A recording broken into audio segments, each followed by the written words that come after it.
हमारे यहाँ पे फोरेंसिक के जो इंटरनेशनल स्टैंडर्ड्स हैं, do you think are these being adhered properly?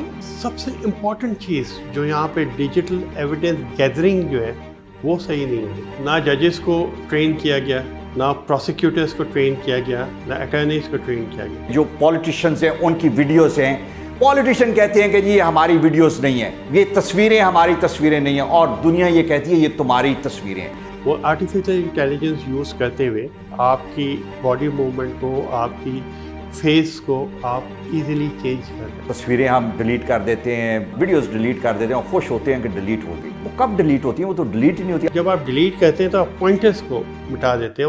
वो जो एरिया है हार्ड ड्राइव का जिसमें ये फाइलें पड़ी हुई हैं वो अवेलेबल हो जाता है। हजारों केसेस सिर्फ इसलिए खराब हो गए कि जो क्राइम सीन का जो एविडेंस था that was changed and altered, reason being कि आपने वो हार्ड ड्राइव भी कोई और दे दी। Why do we need an original video to determine कि यहाँ पे उसकी पिक्चर सुपर इम्पोज हुई है कि नहीं? Original video is desirable.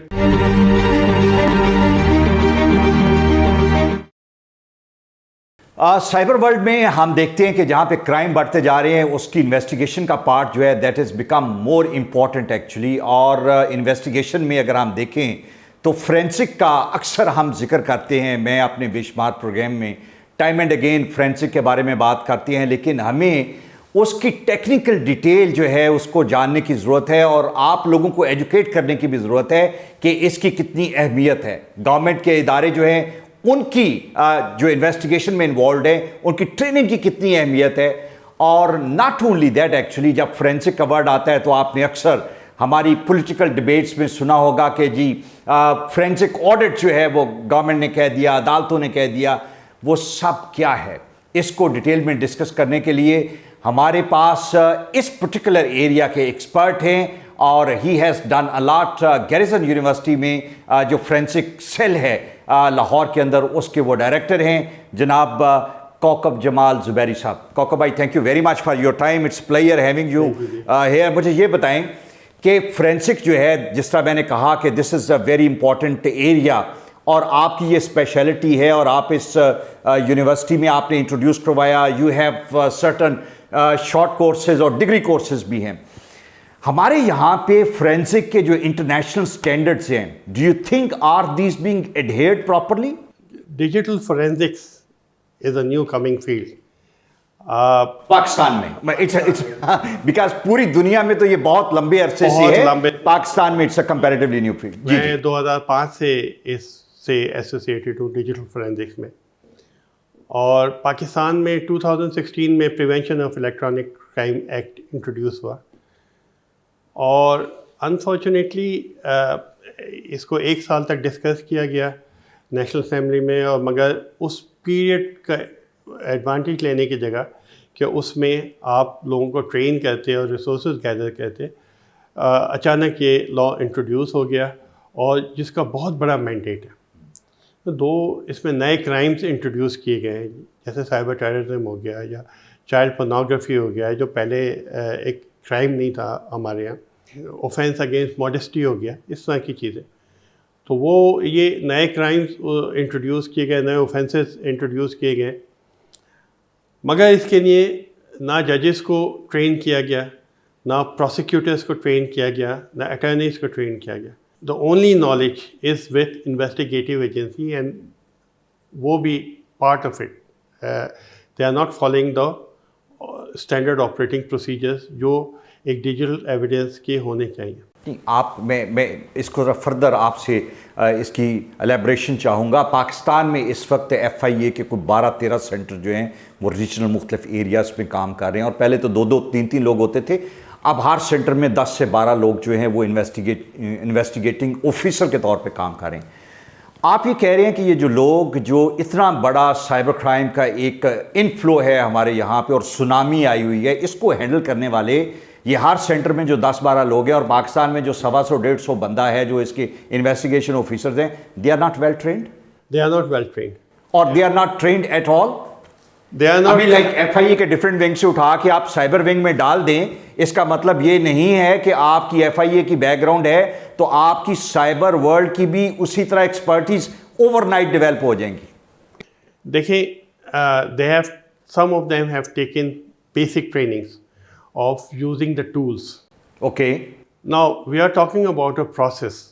Tools, utilization of tools comes at analysis stage. ठीक है? अब सबसे इम्पॉर्टेंट चीज़ जो यहाँ पे डिजिटल एविडेंस गैदरिंग जो है वो सही नहीं हो रही. किसी भी डिजिटल एविडेंस को आपको कलेक्ट करने के लिए उसकी एक फोरेंसिक इमेज बनानी पड़ती है क्राइम सीन के ऊपर, और आपको वो फोरेंसिक इमेज जो है विटनेसेस के सामने साइन करानी पड़ती है. द प्रैक्टिस इज़ कि हम जो digital evidence is the data. So what we do, we take a container which may be a hard drive or a SSD drive or so on. So we take it to the FIA lab और वहाँ पे जाके उसकी forensic image बना के उसकी हम analysis शुरू करते हैं. Okay, they may know how to do the analysis, some of them, how to utilize the tools. But what about gathering the evidence? In the whole process, इसकी लीगैलिटी को आप चैलेंज कर सकते हैं. मैं इसका मतलब तो ये हुआ ज़ुबैरी भाई कि हम ये और बात है कि टेक्निकली वो कितने साउंड हैं कि उस एविडेंस का फोरेंसिक एनालिसिस करें.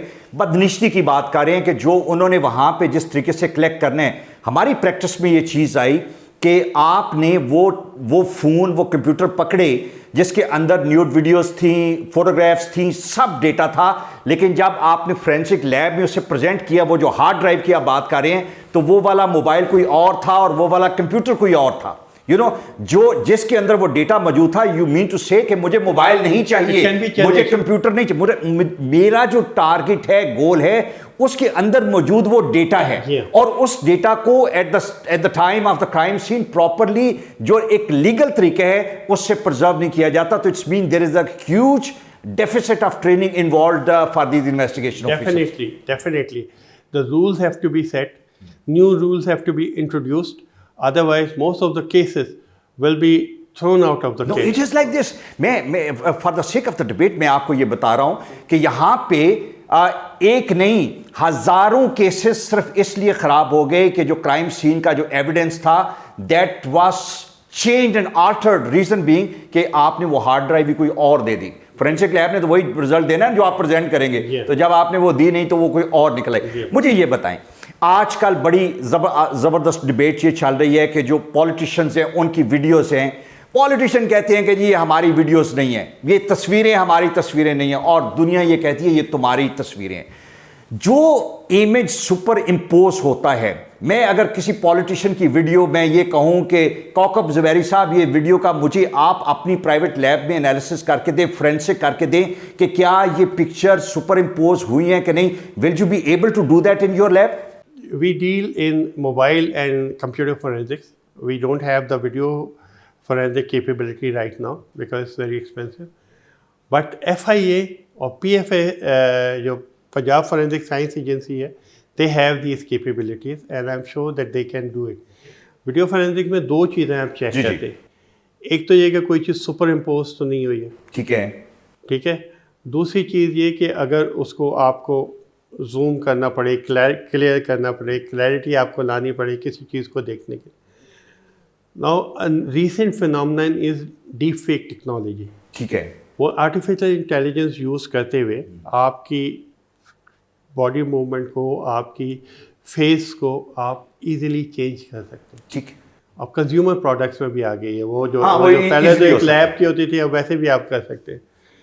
द चैलेंज इज़ कि उसको आप उसका फोरेंसिक एनालिसिस कराएं ओरिजिनल वीडियो का, और उसमें आपको ये चीज़ पता चल जाती है. मुझे बताएं, do we need original video? जब आप एक वीडियो जो है वो नेट पे ट्रांसमिट कर रहे हैं और उसको आपने अपलोड किया हुआ है अपने किसी भी प्लेटफॉर्म पे, why do we need an original video to determine कि यहाँ पे उसकी पिक्चर सुपर इम्पोज हुई है कि नहीं? चूंकि कोई भी तस्वीर और वीडियो जो अवेलेबल है उसका हम एनालिसिस आई थिंक किया जा सकता है कि क्या ये इसका ओरिजिनल फेस है या सुपर इम्पोज है.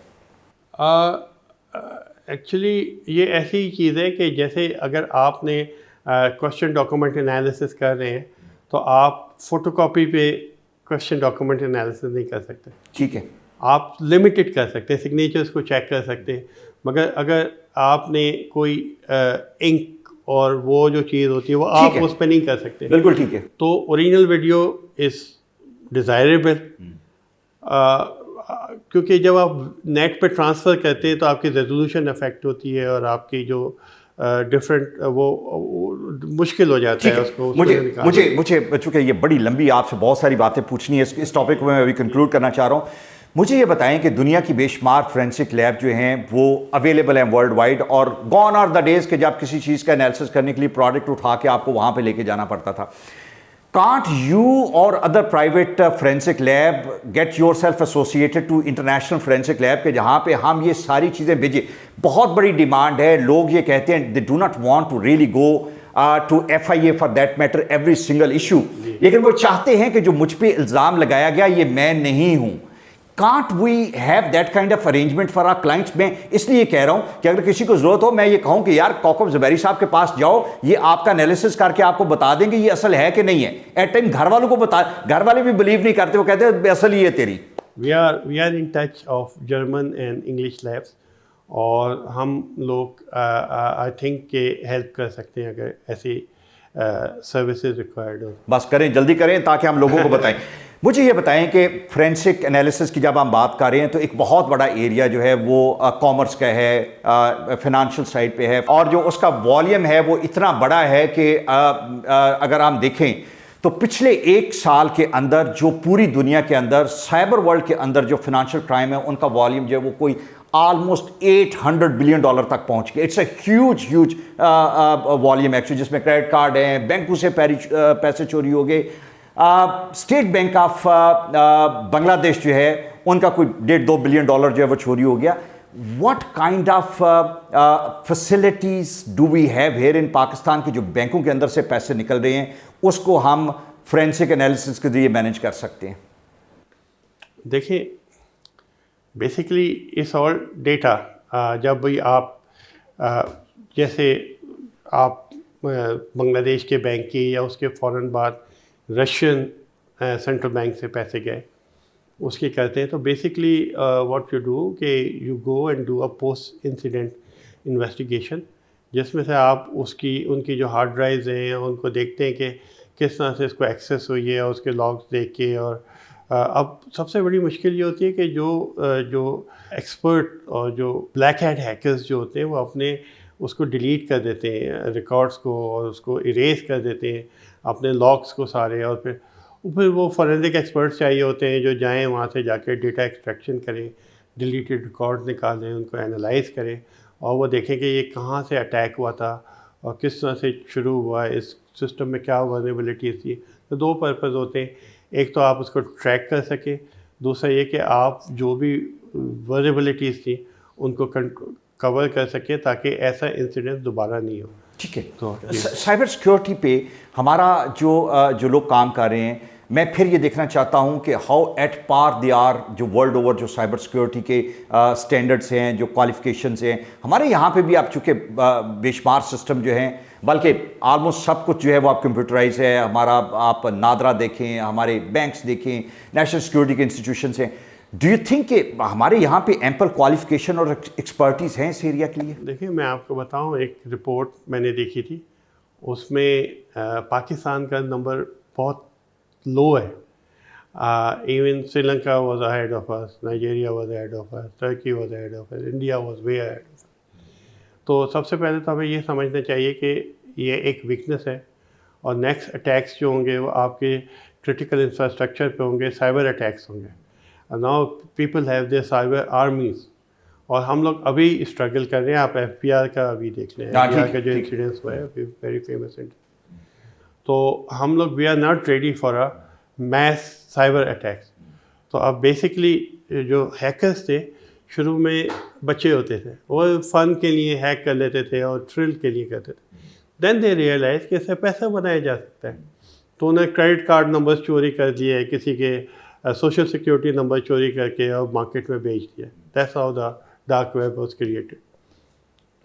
फिर उसके बाद there was a new generation of hackers, black hat hackers, जो कि ऑर्गेनाइज्ड क्रिमिनल्स थे और टेररिस्ट। ठीक है। And then they organise, they took it to a new level.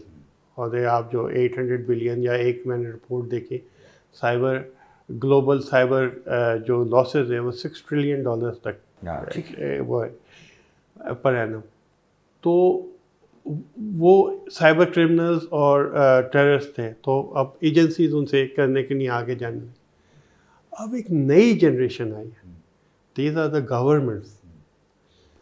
Now when governments are involve in cyber attacks, it is very difficult to block them. You have to, खास तौर पे cyber terrorism जो है, if it is being harbored and promoted by the government agencies, it's a very difficult, it's a tough ask. So for example, if your operating system has backdoors जो कि ठीक है, एक पर्टिकुलर कंट्री में develop हुआ आप उसको use कर रहे हैं, या आप जो फायर वॉल्स लगा रहे हैं अगर उसी के अंदर बैकडोर्स हो जो कि एक पर्टिकुलर कंट्री के अंदर लगा रहे हैं, तो that is something very dangerous, और we have to get used to it, और हमको उसकी अवेयरनेस क्रिएट करनी है, उसके लिए रेडीनेस क्रिएट करनी है। ठीक है काको भाई, आप एक बड़ा ज़बरदस्त काम कर रहे हैं कि जो गैरिसन यूनिवर्सिटी लाहौर है उसके अंदर जो ये आपका एक इंस्टीट्यूट है, हमारे यहाँ पे जब हम ये बात करते हैं कि हमारी FIA के अंदर वो लोग हैं जिनको शायद ABC भी नहीं पता, और जब आप ये कहते हैं कि बेसिक्स उनको पता है, basic is not enough to investigate a very serious crime जिसके अंदर बहुत डिटेल चाहिए आपको और बहुत ज़्यादा समझ चाहिए।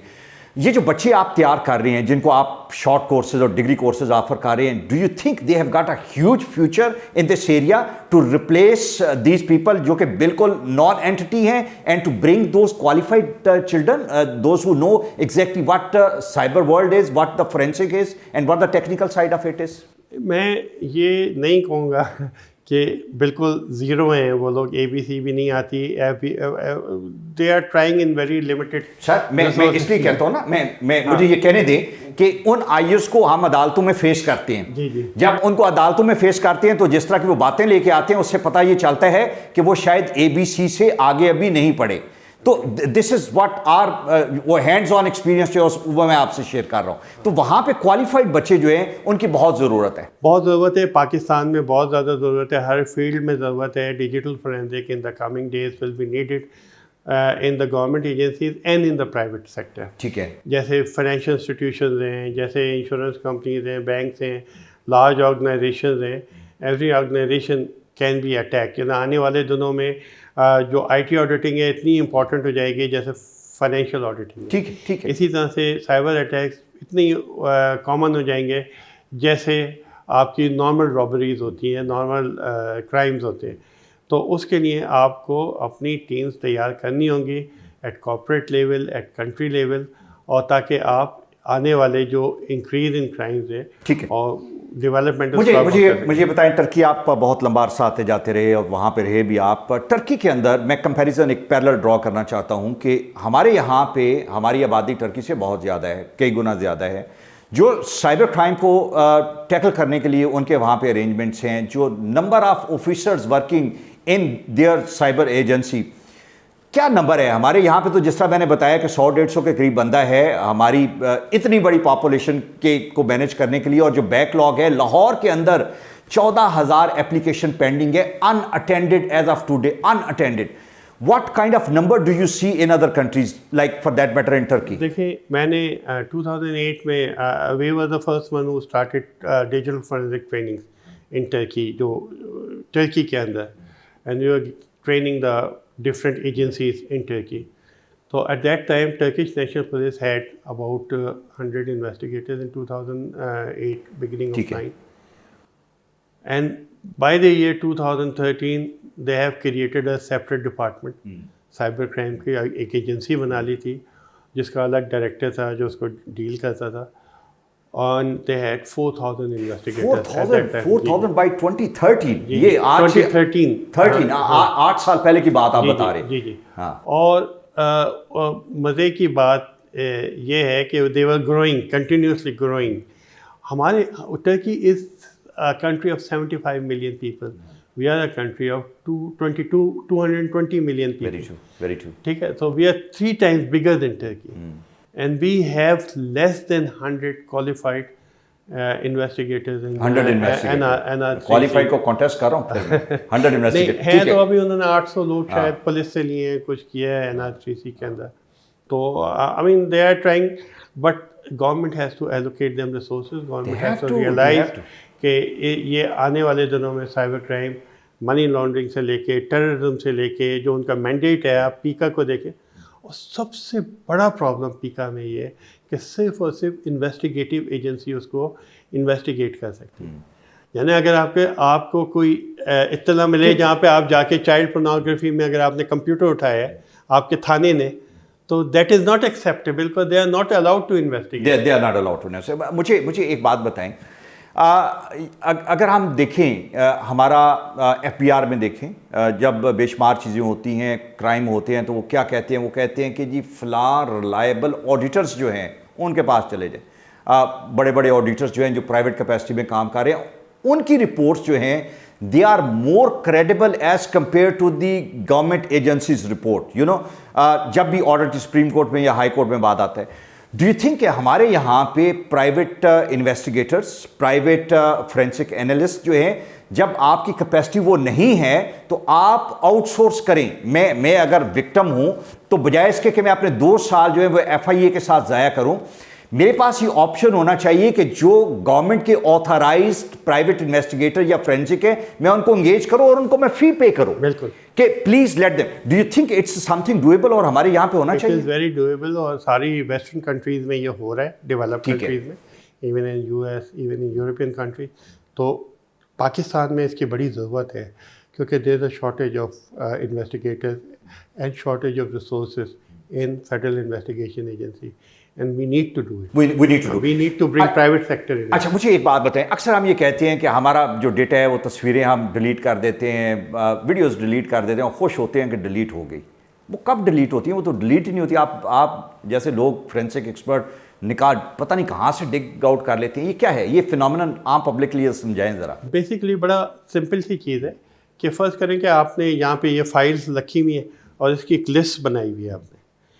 आपने कहा इस शेल्फ में 10 फाइलें हैं फॉर एग्ज़ाम्पल, तो अगर मैं ये शेल्फ अवेलेबल करना चाहूँ तो यूजुअली तो मुझे इधर से फाइलें निकालनी है, फिर कहना है कि बट मैं अगर सिर्फ इधर से ये वो मिटा दूँ इस शेल्फ के नंबर को, तो वो शेल्फ अवेलेबल नज़र आएगा आपको, मगर फाइलें वहीं के वहीं पड़ी हैं। तो बेसिकली कंप्यूटर में भी ये होता है कि वहाँ पे फाइल टेबल होता है, वो पॉइंटर्स होते हैं फाइल्स की तरफ, तो वो जब आप डिलीट करते हैं तो आप पॉइंटर्स को मिटा देते हैं। वो जो एरिया है हार्ड ड्राइव का जिसमें ये फाइलें पड़ी हुई हैं वो अवेलेबल हो जाता है। ठीक है। तो जब आप नया डेटा लिखते हैं तो वो उसके ऊपर लिखना शुरू करता है, मगर ज़रूरी नहीं है कि वो डेटा उसके ऊपर लिखा जाए, कहीं और भी खाली जगह। तो जो पुरानी फाइल्स होती हैं वो अपनी जगह पे होती हैं, तो आप फोरेंसिक सॉफ्टवेयर से वो डेटा निकाल लेते हैं। सिर्फ उसकी जो एंट्रीज होती हैं ना माइक्रोसॉफ्ट MFT में, माइक्रोसॉफ्ट फाइल टेबल के अंदर, वो डिलीट हो जाती है। ठीक है। अच्छा, पॉइंटर्स जो है। मुझे एक बात और भी बताएं कि मेरा अगर कंप्यूटर है या मेरा मोबाइल है जिसको चैलेंज किया गया कि इसमें सर्टन डेटा जो है वो कॉम्प्रोमाइज्ड है, पाकिस्तान का जो कानून है, जो मेरा कॉन्स्टिट्यूशन है और जो हमारे पैका के साइबर लॉस हैं, स्पेसिफिकली जहाँ पे इन्वेस्टिगेशन ऑफिसर क्लॉज 37, 38, 36 जो इन्वेस्टिगेशन ऑफिसर के इख्तियारात को डिफाइन करता है, वो ये कहते हैं कि you can get into the data which is desired, not the entire data which is your privacy. मेरी फैमिली की तस्वीरें हैं, मेरा पर्सनल डेटा है, मेरा बिजनेस का रिकॉर्ड है। Why to take my mobile and computer in complete and then put it into a forensic analysis जहाँ पे आप भी नहीं हो, मैं भी नहीं, और सब कुछ देख के फिर आप तमाशा बनाते हैं कि इसका तो ये भी है, ये भी है, ये भी है। Why not to restrict to the certain confined area जो आपको रिक्वायर्ड है? देखिए, मैं आपको एक बात बताऊँ, वही मैं आपको बताया था कि पीका में प्रॉपर प्रिपरेशन नहीं की गई है। देखिए, data is not visible on mobile phone. You will never know what is your desired data है और it is not, because mobile phone is a container. For example, मैं आपको बता दूं, if it's a WhatsApp data, it's only WhatsApp. Why, for WhatsApp purpose, why you need to have the entire computer and mobile in your custody for maybe 2 months कि आप forensic उसका करें, and why cannot you have the guy sitting right next to you कि जी मुझे ये WhatsApp का data चाहिए, आप मुझे अलाउ कर दें, बाकी मैं नहीं देख रहा। यू नो, बाहर के ममालिक में एक प्रोटोकॉल है कि आप जिसका डेटा चेक कर रहे हैं, he is present with you and he only allows you what you really require. तो हमारे यहाँ पे ये प्रैक्टिस नहीं है। अब देखिए, यहाँ पे बड़ा नेचर ऑफ द क्राइम जिसको आप इन्वेस्टिगेट कहते हैं वो बड़ा मैटर करता है। देखिए, फ़र्ज़ करें कि एक लड़की है, उसको कोई थ्रेट कर रहा है, ब्लैकमेल कर रहा है किसी वीडियो से, तो यू वांट टू नो कि उसमें कोई और वीडियोस तो नहीं है, क्या उसने कोई वीडियोस बना के डिलीट तो नहीं किया या पहले उसने नहीं किया। तो as I explain you earlier कि जो जो एविडेंस है वो आपका डेटा है, जो मोबाइल फ़ोन या हार्ड ड्राइव जो है वो सिर्फ कंटेनर है, बट यू डोंट नो कि कितना डेटा पड़ा हुआ है और आप देख नहीं सकते। ठीक data is just 0 and 1, magnetic field है जिसको आप वो कर रहे हैं, आप 0 एंड 1 है डेटा जो है, तो आप उसको देख नहीं सकते, मगर उसको आपको एक प्रोसेस से गुजारना पड़ता है। अब उसमें से आपको पता नहीं जो भी चीज़ निकल है वो निकल है, उसमें ये होता है कि आप जो अनडिज़ायरेबल तस्वीरें होती हैं वो आप साइड पे कर देते हैं, और जो अपनी रिपोर्ट तैयार करते हैं उसमें सिर्फ वही तस्वीरें डालते हैं या वही मटीरियल जो डेटा आप कॉपी करते हैं जो डिजायर्ड हो उस केस के लिए। ठीक है। मुझे और अगर लीक होता है तो जाहिर बात है लीक तो नहीं होना चाहिए, क्योंकि ये एक फॉरेंसिक हो रहा है। आप मुझे ये बताएं, वो गलत है। मुझे ये बताएं कि पेखा जब बना 2016 में तो ये कहा गया कि इन्वेस्टिगेशन ऑफिसर जो हमारे जजेस हैं उन सब की ट्रेनिंग होगी, और वो ट्रेनिंग जो हुई वो एक दिन की ट्रेनिंग हुई। You can not really train them in a day. आप मुख्तलिफ एकेडमीज़ में लेक्चर देने के लिए जाते हैं और हमारे और बेशुमार दोस्त और हमें भी मौका मिलता है। What can a 1 hour training do to these judges and investigation officer for something जिसकी बहुत डिटेल ट्रेनिंग की ज़रूरत है? Do you think कि ये बस आई वॉश है? मैं यही कहता हूँ कि कम से कम आप उनको जो मेन पॉइंट्स बता देते हैं, अवेयरनेस दे देते हैं एविडेंस के बारे में, और थोड़ी सी जो डिस्कशन हो जाती है जो पीका की जो वीकनेसेस हैं या किन चीज़ों से केयरफुल रहना चाहिए आपको while talking to an investigator of. Actually देखें, बाहर तो ये होता है कि जो आईओ होता है वो पहले प्रोसिक्यूटर्स के पास ले जाते हैं, वो केस को एग्जामिन करते हैं और वो देखते हैं कि इसमें पूरा प्रोसीजर फॉलो हुआ है या नहीं हुआ। उसके बाद द प्रोसिक्यूटर डिसाइड कि मैं इसको अदालत में ले जाना है या नहीं। यहाँ पे बिल्कुल उल्टा सिस्टम है। ठीक है। यहाँ पे आप डायरेक्ट भेज देते हैं, बाद में प्रोसिक्यूटर को कहते हैं। अब प्रोसिक्यूटर जब कन्विंस ही नहीं है केस से, वो कैसे डिफेंड करेगा? कैसे करेगा?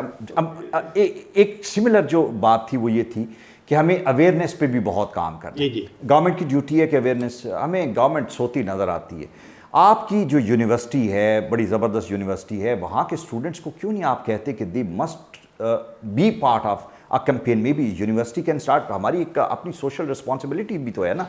Are you doing something for the public awareness regarding cyber crimes? जी हमारी एक सर्टिफिकेशन है digital forensic for non technical professional, वो काफ़ी लोगों ने अटेंड की है, MNIST से लेके और जैक तक और सब अटेंड।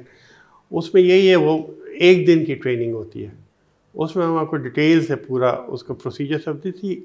जजेस को टेक्निकल डिटेल की ज़रूरत नहीं है। जजेस शुड अंडरस्टैंड कि how does the system work, क्या चीज़ें इंपॉर्टेंट है, क्या चीज़ें उसमें देखने की है। उनको ज़रूरत नहीं है कि वो कहें कि ये सॉफ्टवेयर लगाओ तो ये चीज़ हो। जो नेसेसरी, इसी तरह से प्रोसिक्यूटर्स को भी और जो डिफेंस अटर्नीज़ हैं उनको भी इस चीज़ की ज़रूरत नहीं।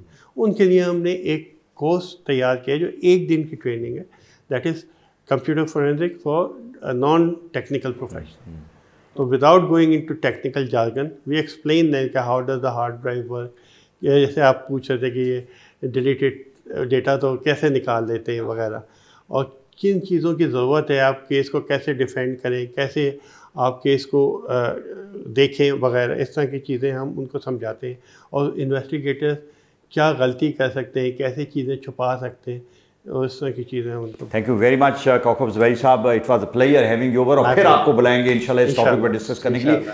टॉपिक इतना बड़ा है, मालूमात इतनी ज़्यादा चाहिए, टॉपिक्स पे जो इश्यूज़ हैं उससे रिलेटेड जो इश्यूज़ हैं वो उसके लिए एक सफ़ीना चाहिए इस बहरे बेकरां के लिए। लेकिन एटलीस्ट वही टोक अ स्टार्ट, हमने बड़ी डिटेल में बात की, मुख्तलिफ टॉपिक्स को थोड़ा थोड़ा टच किया। मकसद ये था कि जो इंपॉर्टेंट इश्यूज़ हैं इनको हाईलाइट किया जाए, इसकी इंपॉर्टेंस जो है वो कंसर्न लोगों तक कन्वे की जाए, और जनरल पब्लिक को भी इसमें एजुकेट किया जाए कि ये आपसे बहुत रिलेटेड है। You live with this on every single day and you must learn the basics of all these cyber gadgets के, इनको किस तरह से यूज़ करना है और अपने आप को किस तरीके से सेफ गार्ड करना है। Thank you.